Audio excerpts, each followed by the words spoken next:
सुधांशु जी, doctor Trivedi, Sudhanshu जी, ठीक है, TMC ममता लगातार बाहरी का मुद्दा उठा रही हैं, आप लोगों को, बीजेपी को, आपके नेताओं को बाहरी बता रही हैं। फिर प्रधानमंत्री नरेंद्र मोदी को बार बार ये क्यों याद दिलाना पड़ रहा है, पश्चिम बंगाल की जनता को श्यामा प्रसाद मुखर्जी जी का जिक्र करना पड़ रहा है, उनका उल्लेख बार बार करना पड़ रहा है, बंगाल पर हमारा कर्ज है ये बताना पड़ रहा है, क्यों ये बताने की जरूरत पड़ रही है? और अंत में सुधांशु जी, आप बहुत वरिष्ठ नेता हैं और चुनावों को बहुत अच्छी तरह से समझते हैं।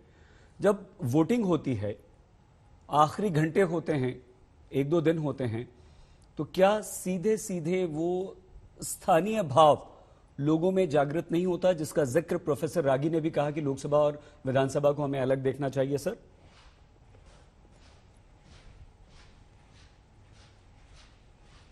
देखिए, निश्चित रूप से लोकसभा और विधानसभा तो थोड़े अलग होते ही हैं। विधानसभा का चुनाव स्थानीय मुद्दों पे स्थानीय नेतृत्व के साथ होता है। ये इको हो रहा है, जरा इसको ठीक करवा दीजिएगा। जी जी, अवश्य। परंतु लोकसभा का चुनाव राष्ट्रीय मुद्दों पे होता है। परंतु यहां मैं कहना चाहूंगा कि पश्चिम बंगाल के साथ एक मजेदार स्थिति है। चुनाव तो ये राज्य का है, पर पूरे राष्ट्र की दृष्टि इस पर लगी हुई है, यानी एक राष्ट्रीय डायमेंशन लिए हुए। और उससे ज्यादा भी मजेदार बात यह है कि इस समय ऐसे आंदोलन चल रहे हैं जो अंतरराष्ट्रीय डायमेंशन लिए हुए हैं। और मैंने जैसा कि अभी बोला कि बाहर से आए हुए लोगों को लेकर देश के अंदर तो मतभेद पैदा किया जा रहा है, देश की सीमा से बाहर आए। अभी ममता जी मीर जाफर शब्द बोल रही थी। अरे, मीर जाफर ने तो विदेशियों के साथ गठबंधन किया था सत्ता पाने के लिए, तो विदेशियों के दम पर कौन सत्ता प्राप्त करना चाह रहा? और अभी सईद जी, आपने जाने से पहले एक बात कही थी ना कि क्या मुस्लिम वोट के लिए ही दोनों आ रहे हैं। देखिए, अभी पार्थो जी के मुंह से क्या निकला कि तृणमूल डरा रही है मुस्लिमों को, बीजेपी का डर दिखा रही है। और पार्थो जी की पार्टी यथा नाम तथा गुणा, रिजू दत्ता जी का नाम रिजू है, मतलब सीधा, उनका सीधा निशाना उस 30% वोट पे है।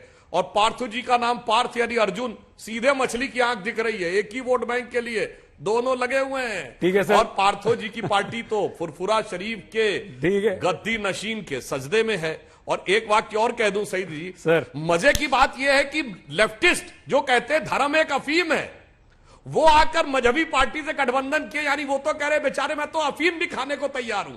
आप लोगों ने कभी सुना होगा ना, एक लव ट्रायंगल होता है, तो एक लैला है, वो है मुस्लिम वोट, और दो दो मजनू खड़े हैं, कह रहे हैं बस तू मेरी तरफ देख, तू मेरी तरफ देख, दोनों में जवाबी कव्वाली चल रही है। छोटे मोटे मजनू तो आप भी हैं सर, दृष्टि तो आपकी भी है। कितने टिकट दिए हैं आपने? सोचिए, सबसे ज्यादा आपने टिकट दिए हैं इस बार, पहली बार शायद ऐसा हुआ होगा। खैर, आपको इको हो रहा है, हम ठीक करवा रहे हैं। नहीं आ रहे हैं सर, जल्दी से रिएक्शन ले लें, क्योंकि घोषणा पत्र शुरू हो जाएगा तो उधर जाना पड़ेगा, रह जाएगा। रिजू जी, उत्तर भारत राज्यों में हम एक राजनीति देखते हैं। वो राजनीति होती है जातियों की, उनको लुभाने की, आरक्षण की। ये बंगाल में ओबीसी में शामिल करना और जातियों के नाम पर राजनीति, ये कैसी राजनीति? अभी तक तो आप बंगाली अस्मिता, बंगाली मान सम्मान की बात करते थे, लेकिन अब आप ही बांटने लगे।